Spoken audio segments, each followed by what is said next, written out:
आज की कहानी है एक भिक्षु की। भिक्षु वह होता है जो सब कुछ त्याग देता है और एक चीज को अपना लक्ष्य बना लेता है। किसी व्यक्ति के भिक्षु बनने के पीछे एक बड़ी वजह होती है। कोई भी भिक्षु ऐसे ही नहीं बन जाता। उस व्यक्ति के भिक्षु बनने के पीछे भी एक बड़ी वजह थी। भिक्षु बनने से पहले उस व्यक्ति के मन ने उसे कई गलत काम करने पे मजबूर किया था। उसने कई पाप किए थे। वह व्यक्ति अपने मन के अनुसार चलने लगता है। उस व्यक्ति के मन ने उसे अपना गुलाम बना रखा था और वह अपने मन का दास था।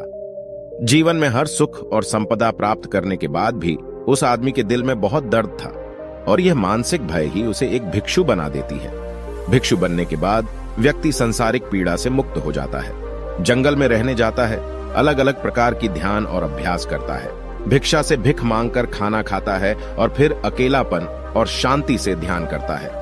लेकिन फिर भी उस व्यक्ति का मन शांत नहीं है। वह बेचैन और परेशान होकर रहता है। यहाँ एक बात समझनी चाहिए, जैसा कि हम सभी जानते हैं, ध्यान किसी भी आध्यात्मिक यात्रा या आत्म सुधार की शुरुआती चरण होता है। इसे शुरू किया जाता है जब आपका मन शांत हो, जब हमारा मन हमारी बात सुनता है। लेकिन उस भिक्षु का मन न तो शांत है और न ही उसकी बात सुन रहा है। उस भिक्षु के मन में एक बात बैठ गई थी कि मन को नियंत्रित करना असंभव है। लेकिन फिर एक दिन उस भिक्षु एक व्यक्ति से मिलता है जो न तो भिक्षु है और न ही एक बुद्धिमान व्यक्ति है। वह एक साधारण सा चरवाहा था जो भेड़ बकरियों को चराता था। उसका नाम गोपाल था, जो जंगल में भेड़ बकरियों को चराने में लगा था। गोपाल उससे पूछता है, क्या मैं आपकी मदद कर सकता हूं? आप बहुत चिंतित दिख रहे हैं। पिछले कई दिनों से देख रहा हूं कि आप बहुत बेचैन हैं। अगर आप चाहें तो मैं आपकी मदद कर सकता हूं। भिक्षु ने गोपाल की बात सुनते ही हंसते हुए कहा, भला तुम मेरी मदद कैसे कर सकते हो? तुम संसारी हो और तुम मोह माया और संसार से जुड़े हुए हो। मैंने सब कुछ छोड़ दिया और जंगल में आया, फिर भी मेरा मन मेरे वश में नहीं है। गोपाल कहता है कि हाँ, मैं तुम्हें सिखा सकता हूं। मुझे अपने मन को वश में करना आता है। वह चरवाहा कहता है, मन को वश में करने के लिए सभी वस्तुओं का त्याग करने की आवश्यकता नहीं है, ना ही जंगल में आकर रहने की जरूरत है। मन को वश में करने के लिए बस एक चीज को छोड़ना सबसे जरूरी है। वह भिक्षु उस चरवाहे से पूछता है, वह एक चीज क्या है? चरवाहा कहता है, वह एक चीज है गलत जानकारी। आज तक हमारे भीतर जो भी जानकारी गई है उसी ने हमारे मस्तिष्क और मन का निर्माण किया है। सन्यासी उस चरवाहे से पूछता है, परंतु वह कैसे? वह चरवाहा समझाते हुए कहता है, मान लो तुमने आज तक अपने जीवन में सेब का फल ही नहीं खाया है, तुम्हें सेब के स्वाद के बारे में कुछ भी नहीं पता, तो क्या तुम्हारा मन कभी सेब खाने को कर सकता है? नहीं ना। इसीलिए हमारे मन का निर्माण जानकारी से होता है।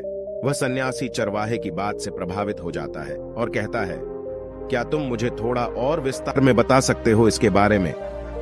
गोपाल भिक्षु को बताता है कि अगर तुम अपने मन को नियंत्रित करना चाहते हो तो मेरी बातें ध्यान से सुनो। तुम अपने मन को नियंत्रित कर सकते हो जब तुम अपने मन की जड़ों को देख पाओगे। मन का निर्माण जानकारी से होता है और हमारे शरीर में जानकारी के 5 प्रवेश द्वार होते हैं। पहला, आंख। अपनी आंखों से जो कुछ भी देखते हैं, अच्छा या बुरा, वह सब हमारे मन की याददाश्त में इकट्ठा होता रहता है। दूसरा, कान। जो कुछ भी हम अपने कानों से सुनते हैं हमारे मन में वैसे ही बीज के रूप में बोया जाता है। तीसरा, जीभ। जिस भी चीज का स्वाद हम ले लेते हैं वह हमारे मन की याददाश्त में अंकित हो जाता है। चौथा है नाक। जो एक बार सूंघ लेते हैं, चाहे वह सुगंधित हो या दुर्गंधित, वह हमारे मन में दर्ज होता है। और पांचवा है स्पर्श। जिस चीज को हम एक बार छू लेते हैं, स्पर्श कर देते हैं, उसकी याददाश्त हमारे मन में कहीं ना कहीं अंकित हो जाती है। इन 5 और शारीरिक द्वारों से जो भी जानकारी हमारे अंदर प्रवेश करती है वह जानकारी बीजों के रूप में जमा हो जाती है और धीरे धीरे वृक्ष बनते हैं। हमारा मन मिट्टी की तरह है जिसमें बीज बोए जाते हैं और हमारी बुद्धि बीज बोने वाले किसान की तरह है। अगर हमारी बुद्धि गलत जानकारी के बीजों को सही जानकारी के बीज समझकर बो देगी और भविष्य में जब वह बीज वृक्ष बनेगा तो भविष्य में वह पेड़ खराब फल देगा। हमारा मन एक उन्नति के काबिल किसी खेती की तरह है जिसमें हम जो भी बीज बोते हैं वह हमारे अंदर उग जाते हैं। जैसे कि एक किसान ध्यान से सही बीज चुनकर उगाता है ताकि उसकी फसल भरपूर और फलदार हो, हमें भी अपने मन को सच्चे और सकारात्मक विचारों से सजाने की जरूरत होती है। जैसे कि एक माली अपने उद्यान की देखभाल करता है, हमें भी अपने मन की देखभाल करनी चाहिए, सच्चे विचारों, अनुभवों और जानकारियों से इसे पोषित करके। इस तरीके से हम अपने अंदर एक समृद्ध भावनाओं, समझदारी और विकास के वृक्षों को खूबसूरती से फूलने देते हैं। तुम्हारा मन तुम्हारे बस में इसीलिए नहीं है क्योंकि तुमने पहले से ही अपने मन में बहुत सारे गलत बीज बो रखी हैं और अब वह बीज बड़े वृक्ष बन चुके हैं। वह सन्यासी उस चरवाहे से पूछता है, अब मैं क्या करूं? क्योंकि अब तक मैंने बहुत सारे गलत बीज बो डाले हैं और मैं उन्हें उखाड़ नहीं सकता।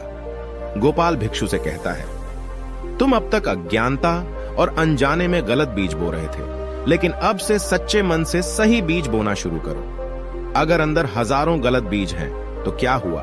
अब तैयार हो जाओ लाखों सही बीज उगाने के लिए।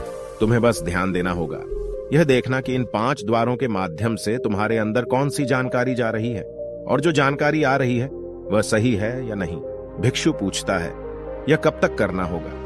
गोपाल कहता है, पूरी जिंदगी। जैसे तुम हर दिन अपने पेट को अच्छा खाना देते हो, ठीक उसी तरह हर दिन अपने मन को भी अच्छी जानकारी और सही विचार दो। जीवन में हर दिन, हर पल तुम्हारे सामने 2 विकल्प होंगे, जिनमें से एक सही होगा और दूसरा गलत, लेकिन तुम्हें हर बार सही विकल्प का चुनाव करना होगा।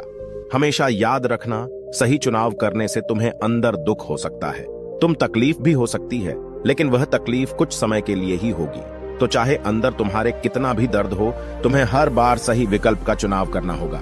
जितनी बार तुम सही चुनते हो, उतने ही अधिक सही बीज तुम्हारे अंदर बोए जाएंगे, और जिस दिन तुम्हारे अंदर सही बीजों की संख्या गलत बीजों की संख्या से अधिक हो जाएगी, उस दिन तुम्हारा मन तुम्हारे नियंत्रण में होगा। लेकिन उस दिन के लिए तुम्हें आज से ही अपने प्रयास को जारी रखना होगा। भिक्षु गोपाल के बातों को समझ जाता है। अगर आपको यह वीडियो पसंद आया हो तो इसे लाइक और अपने दोस्तों और परिवार के साथ भी शेयर करें।